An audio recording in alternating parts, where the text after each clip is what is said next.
जब प्रयागराज महाकुंभ के दौरान एक साधु को मंदिर में घुसने से जबरन रोका गया। फिर उस जगह पर जो चमत्कार हुआ उसे देखकर आपके भी रोंगटे खड़े हो जाएंगे। आखिर क्या है प्रयागराज में स्थित नाग बासुकी मंदिर का रहस्य, और इस मंदिर के दर्शन किए बिना महाकुंभ का गंगा स्नान भी अधूरा क्यों माना जाता है? आज के वीडियो में एक बहुत बड़े रहस्य से पर्दा उठने वाला है। प्रयागराज में महाकुंभ का शुभारंभ 13 जनवरी से होने जा रहा है। यह 140 साल बाद लगने वाला एक पूर्ण महाकुंभ है, जिसमें देश दुनिया से कई लोग आते हैं और साधु संतों के लिए महाकुंभ विशेष होता है। लाखों करोड़ साधु संत महाकुंभ में शाही स्नान करने आते हैं। महाकुंभ के दौरान पवित्र स्नान करने के साथ साथ मंदिरों के दर्शन करने का भी बहुत ज्यादा महत्व है। यहाँ पर 12 विशेष मंदिर है, लेकिन प्रयागराज में एक ऐसा भी मंदिर है जिसे लेकर मान्यता है कि महाकुंभ के दौरान संगम में स्नान करने का पुण्य फल भक्तों को तभी प्राप्त होता है जब वह इस मंदिर के दर्शन करता है। लेकिन आखिर वह मंदिर कौन सा है? अगर आप भी प्रयागराज महाकुंभ में शामिल होने वाले हैं तो इस वीडियो को अंत तक देखना, क्योंकि आगे बहुत बड़े चमत्कार के बारे में चर्चा होने वाली है। मैं सर्वप्रथम, अगर आप भी भोले बाबा के सच्चे भक्त हैं तो इस वीडियो को लाइक करके कमेंट बॉक्स में हर हर महादेव जरूर लिखें। जिस चमत्कारिक मंदिर के बारे में हम वीडियो में बात करने वाले हैं उसका नाम है नगवासुकी मंदिर। क्या हुआ जब एक साधु को इस मंदिर में जाने से रोका गया? फिर नाग देवता ने जो चमत्कार दिखाया उसे देखकर सबके रोंगटे खड़े हो जाएंगे। लेकिन सर्वप्रथम हमें इस मंदिर के रहस्य के बारे में जानना होगा। माना जाता है वासुकी नाग ने सृष्टि की रचना और संतुलन बनाए रखना में महत्वपूर्ण भूमिका निभाई है। इस मंदिर में जो भी आकर महाकुंभ के दौरान पूजा करता है उसे आध्यात्मिक उन्नति की प्रताप होती है। जी वजह से जब भी कोई साधु प्रयागराज महाकुंभ में पहुंचता है तो संगम में स्नान करने के पश्चात सबसे पहले इसी मंदिर पर दर्शन करने आता है, क्योंकि यही से उन्हें आध्यात्मिक शक्तियों की प्रताप होती है। लेकिन सवाल यह उठता है कि प्रयागराज में नाग बासुकी का यह मंदिर आखिर यहाँ कैसे आया और इसके पीछे कौन सी घटना छुपी है? तो पौराणिक काल में सरफराज नाग बासुकी ने समुद्र मंथन के दौरान बहुत बड़ी भूमिका निभाई थी। देवताओं और असुरों ने रस्सी के रूप में नाग बासुकी का इस्तेमाल किया था, तभी समुद्र मंथन संभव हो पाया था। माना जाता है कि मंथन के दौरान शरीर के छिल जाने पर नागवासुकी ने प्रयागराज के त्रिवेणी संगम में स्नान करके अपने घावों की पीड़ा से मुक्ति पाई थी।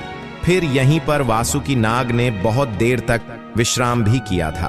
बाद में देवताओं ने उनसे आग्रह किया कि आप यहीं पर निवास करिए, जिसके बाद उन्होंने इस स्थान पर निर्णय करने का फैसला तो ले लिया, लेकिन एक बहुत बड़ी शर्त राखी। उनका कहना था कि संगम में स्नान के बाद भक्तों द्वारा मेरे दर्शन अनिवार्य होंगे। अगर कोई भक्त संगम में स्नान करके मेरे दर्शन नहीं करेगा तो उसे महाकुंभ के शुभ फल प्राप्त नहीं हो पाएगा।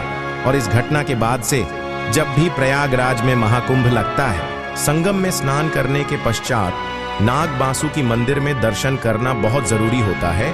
आंसुकी जी की भव्य मूर्ति स्थित है। यह मंदिर गंगा नदी के किनारे बसा हुआ है, जो आध्यात्मिकता का एक प्रमुख केंद्र है। इतनी बड़ी मान्यता के चलते इस मंदिर में भक्तों की बहुत भीड़ होती है। साथ ही साथ वीआईपी दर्शन की भी व्यवस्था होती है। महाकुंभ की शुरुआत के 1 माह पहले ही दुनिया भर से कई साधु संत महाकुंभ के लिए रावण हो जाते हैं, क्योंकि यह उनके जीवन के काफी महत्वपूर्ण होते हैं कि कई साधु संत 1 से 2 माह तक का समय प्रयागराज में ही गुजरते हैं। यहाँ से उन्हें असीम शक्तियों की प्राप्ति होती है। लेकिन आज की इस वीडियो में हम चमत्कारी घटना की बात करने जा रहे हैं। उसकी शुरुआत होती है मध्य प्रदेश के ओमकारेश्वर में नर्मदा नदी के किनारे रहने वाले नागेश्वर बाबा से। जब उनका जन्म हुआ था तो ज्योतिष आचार्य ने उनके माता पिता को कहा कि इसकी उम्र मात्र 5 वर्ष है, उससे ज्यादा यह बालक नहीं जी पाएगा। तब नागेश्वर बाबा के माता पिता बहुत चिंतित हो गए और सोचने लगे कि अब क्या किया जाए। उनका मानना था कि अभी बच्चे से हमारा लगाव बहुत कम है, समय के साथ यह बड़ा होगा, हमारा लगाव इससे ज्यादा होगा, और जब 5 वर्ष की उम्र में इसकी मृत्यु होगी तो हम वह दुख सहन नहीं कर पाएंगे। इसलिए उन्होंने फैसला किया और नागेश्वर बाबा को ओमकारेश्वर में एक महादेव मंदिर पर दान कर दिया। उनकी उम्र उस समय महज 1 वर्ष थी। उस मंदिर के पंडितों ने उनका पालन पोषण किया। वे रोजाना महादेव की भक्ति करते थे, महामृत्युंजय मंत्र का जप करते थे। जितने भी लोग मंदिर में आते थे उनके पर छूकर उन्हें प्रणाम करते थे और सब लोग उन्हें आयुष्मान भाव का आशीर्वाद देते थे। जब उनकी उम्र 5 वर्ष हुई तो मंदिर के पंडितों को अंदाज था कि इनकी मृत्यु हो जाएगी। लेकिन कहते हैं ना, जो भाग्य लिखने हैं उन्हें ब्रह्मा कहते हैं, लेकिन जो लिखे हुए भाग्य लिखते हैं उन्हें महाकाल कहते हैं। महादेव की भक्ति के फल से और सभी लोगों के आयुष्मान भाव आशीर्वाद के कारण उसे बच्चे की 5 वर्ष में मृत्यु नहीं हुई। जब यह समाचार चारों ओर फैला तो सब लोग उसे भगवान का अंश मानने लगे, उसे चमत्कारिक बच्चा बताने लगे। तभी उस मंदिर के पंडितों ने उस बच्चे को नागेश्वर नाम दिया और समय के साथ उन बाबा ने बहुत चमत्कार किए। वह भिक्षा पाकर ही अपना जीवन जीते थे। जिनकी उम्र महज 5 वर्ष बताई गई थी, अब वह ओमकारेश्वर में नागेश्वर बाबा के नाम से विख्यात थे और रोजाना कई सारे लोग उनके दर्शन करने आते थे। लेकिन 140 साल बाद पूर्ण महाकुंभ में शामिल होने का सपना हर साधु का होता है। नागेश्वर बाबा भी प्रयागराज जाने की योजना बना चुके थे। वह प्रयागराज के लिए रवाना हो रहे थे। उसे समय उनके कई भक्ति वहां उनके दर्शन करने पहुंच गए और उन्हें खर्च के लिए कुछ दक्षिण दी ताकि प्रयागराज महाकुंभ में उन्हें कोई दिक्कत ना आए। सबसे पहले वे पास के शहर के इंदौर पहुंचे और वहां से सीधी ट्रेन लेकर अगले दिन प्रयागराज सुबह 4 बजे पहुंच गए। अपने प्रातःकाल के नियम अनुसार उन्होंने सुबह 4 बजे ही गंगा में स्नान किया और प्रयागराज के अलग अलग मंदिरों में दर्शन करने के लिए पहुंच गए। नागेश्वर बाबा यह बात जानते थे कि गंगा के इस पवित्र संगम में स्नान का पुण्य फल उन्हें तभी मिलेगा जब वे नागवासुकी मंदिर में दर्शन करेंगे। इसलिए जब वह स्नान करने के तुरंत बाद नागवासुकी मंदिर में दर्शन करने के लिए गए, तब उनके साथ एक ऐसी घटना हुई जिसे सुनकर आपके भी रोंगटे खड़े हो जाएंगे। मंदिर में बहुत कम भीड़ होने के बावजूद भी कुछ लोगों ने उन्हें मंदिर के द्वार के बाहर ही रोक दिया।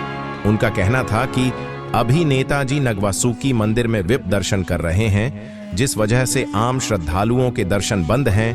कुछ देर बाद सभी श्रद्धालुओं के लिए दर्शन खुल जाएंगे, तुम थोड़ी देर बाद दर्शन करने के लिए आना। यह बात सुनकर नागेश्वर बाबा को बड़ा क्रोध आया। उनका कहना था कि भगवान के लिए कोई विप नहीं होता, यह मंदिर सभी श्रद्धालुओं का है, तुम यहां से हटो और मुझे अंदर जाने दो। लेकिन इतने में ही जो द्वार के बाहर नेताजी के बाउंसर खड़े थे, उन्होंने उन्हें धक्के मारकर साइड में हटा दिया और उन्हें अपमानित करने लगे हैं। जिसके बाद नागेश्वर बाबा रुष्ट होकर उस स्थान से चले गए और एक गंगा घाट पर ध्यान अवस्था में बैठ गए। उन्हें भरोसा था कोई न्याय करें या ना करें, लेकिन महादेव उनके साथ न्याय जरूर करेंगे। जब नेताजी 2 से 3 घंटे में वीआईपी दर्शन और पूजा करके वहां से बाहर आए, तब पुनः आम श्रद्धालुओं के लिए दर्शन खोल दिए गए। लेकिन उसी रात्रि को नेताजी के स्वप्न में भयंकर काले नागों ने उन्हें दर्शन दिए। डर के मारे जब वह नींद से उठे तो पसीने पसीने हो चुके थे। अगले दिन जब उनका बेटा स्कूल गया तो स्कूल में उसे एक सांप ने डस लिया। उसे तुरंत इमरजेंसी में अस्पताल में भर्ती कराया गया। उनके बच्चे की हालात बहुत नाजुक थी। वह बहुत डर गए थे और घबरा चुके थे। उन्हें समझ नहीं आ रहा था आखिर यह सब क्यों हो रहा है। उन्होंने महाकुंभ के एक बहुत प्रसिद्ध ज्योतिषाचार्य से इस बारे में चर्चा की। तब उन्होंने उन नेताजी को बताया कि कल तुम नगवासुकी मंदिर गए थे और वहीं पर कुछ ऐसी गलती हुई है जिसका यह परिणाम तुम्हें इस रूप में भुगतना पड़ रहा है। तब नेताजी अपने लोगों के साथ दौड़ते हुए नागवासुकी मंदिर गए। वहां पर पुजारी से इस बारे में चर्चा की। सभी लोग हैरान थे, आखिर क्या गलती हुई है। तभी 2 बाउंसर वहां पर सामने आए और उन्होंने कहा कि जब आप कल वीआईपी दर्शन करने में व्यस्त थे, तब एक साधु महाराज को हमने दर्शन करने से रोक दिया था और उनका बड़ा अपमान किया था, जिसके बाद वे रुष्ट होकर यहां से चले गए थे। तब सभी लोगों को एक बहुत बड़ी गलती का एहसास हुआ कि एक साधु को मंदिर में दर्शन न करने देना और उसका इस तरह से अपमान कर देना, यही हमारे लिए बहुत बड़ा श्राप बना है। इसीलिए स्वप्न में हमें नाग देवता परेशान कर रहे हैं और हमारे बच्चे को नाग ने डस लिया। हमें तुरंत उन साधु महाराज से माफी मांगनी होगी। हो सकता है वह कोई दिव्य चमत्कारिक साधु महाराज हो। अब उन 2 लोगों को साथ में लेकर सभी लोग नागेश्वर बाबा को इधर उधर ढूंढने लगे। 1 से 2 घंटे खोजबीन करने के बाद वे उन्हें एक गंगा के घाट पर ध्यान अवस्था में बैठे हुए दिखाई दिए। तब नेताजी उनके चरणों में गिर गए और उनसे माफी मांगने लगे। नेताजी का कहना था कि मुझे इस बात का बिल्कुल भी अंदाजा नहीं था कि आप उस समय नागवासुकी मंदिर में दर्शन करना चाहते हैं। मैं आपका अपराधी हूं और मुझसे बहुत बड़ी गलती हुई है। नागेश्वर बाबा का कहना था कि इस दुनिया में बनाए गए सभी मनुष्य, सभी पशु पक्षी जलचर उस परमात्मा के लिए एक बच्चे हैं। उनके लिए कोई वीआईपी या आम नहीं होता। इस तरह से वीआईपी दर्शन करके जो तुम आम श्रद्धालुओं के साथ अन्याय कर रहे हो, यह बिल्कुल भी सही नहीं है। नेताजी को अपनी गलती का एहसास हुआ और उन्होंने अपने किया पाप के लिए क्षमा मांगी। नेताजी का कहना था कि अब मैं आपके साथ आम श्रद्धालुओं की लाइन में लगकर ही नागवासुकी मंदिर में दर्शन करूंगा और अपने पापों का पश्चाताप करूंगा। जिसके बाद नागेश्वर बाबा ने कहा, उन नेताजी को माफ कर दिया और उनके साथ नागवासुकी मंदिर में एक बार फिर दर्शन किया।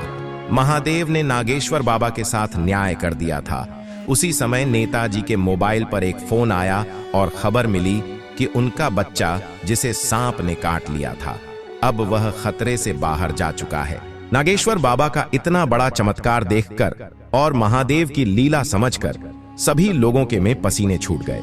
सब समझ चुके थे कि नागेश्वर बाबा कोई आम साधु नहीं है, वह काफी चमत्कारिक और सिद्ध बाबा है। जिसके बाद पूरे प्रयागराज महाकुंभ के दौरान चारों ओर उनकी चर्चा हुई और लोगों ने उनकी सेवा करके खूब आशीर्वाद कमाया।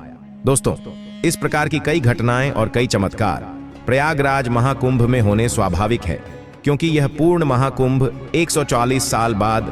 आप हमें नीचे कमेंट बॉक्स में बताइए, क्या आप महाकुंभ में शामिल होने वाले हैं? आज की यह चमत्कारी घटना अगर आपको पसंद आई है तो लाइक जरूर करें। साथ ही हमारे चैनल को सब्सक्राइब करके बेल आइकॉन को प्रेस कर लें, ताकि आपको हमेशा ऐसी सत्य चमत्कारी घटनाएं देखने को मिलती रहें। अभी के लिए आप सभी दर्शकों को हर हर महादेव।